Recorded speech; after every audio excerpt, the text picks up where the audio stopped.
2 Chronicles chapter 33. Manasseh was 12 years old when he began to reign. He reigned 55 years in Jerusalem. He did what was evil in the sight of the Lord, according to the abominable practices of the nations whom the Lord had driven out before the people of Israel. For he rebuilt the high places that his father Hezekiah had pulled down, and erected altars to the Baals, made sacred poles, worshipped all the host of heaven, and served them. He built altars in the house of the Lord, of which the Lord had said, "In Jerusalem shall be my name forever." He built altars for all the host of heaven in the two courts of the house of the Lord. He made his son pass through fire in the valley of the son of Hinnom, practiced soothsaying and augury and sorcery, and dealt with mediums and with wizards. He did much evil in the sight of the Lord, provoking him to anger. The carved image of the idol that he had made, he set in the house of God, of which God had said to David and to his son Solomon, "In this house and in Jerusalem, which I have chosen out of all the tribes of Israel, I will put my name forever. I will never again remove the feet of Israel from the land that I appointed for your ancestors. If only they will be careful to do all that I have commanded them, all the law, the statutes, and the ordinances given through Moses."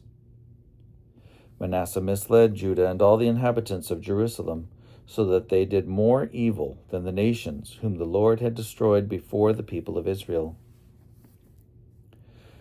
The Lord spoke to Manasseh and to his people, but they gave no heed. Therefore the Lord brought against them the commanders of the army of the king of Assyria, who took Manasseh captive in manacles, bound him with fetters, and brought him to Babylon.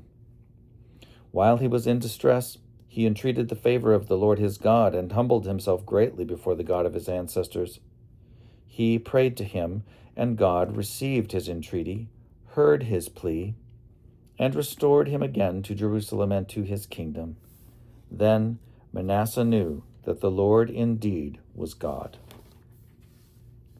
Afterward, he built an outer wall for the city of David west of Gihon in the valley, reaching the entrance of the fish gate.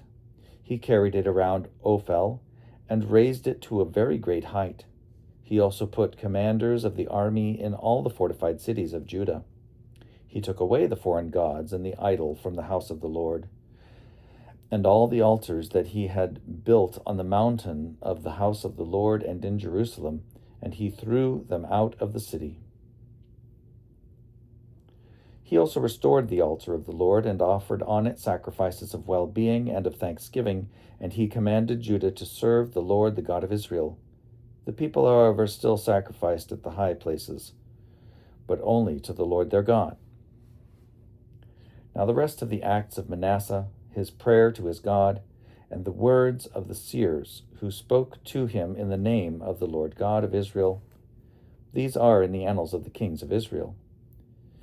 His prayer, and how God received his entreaty, all his sin and his faithlessness, the sites on which he built high places and set up the sacred poles and the images, before he humbled himself, these are written in the records of the seers. So Manasseh slept with his ancestors, and they buried him in his house. His son Amon succeeded him.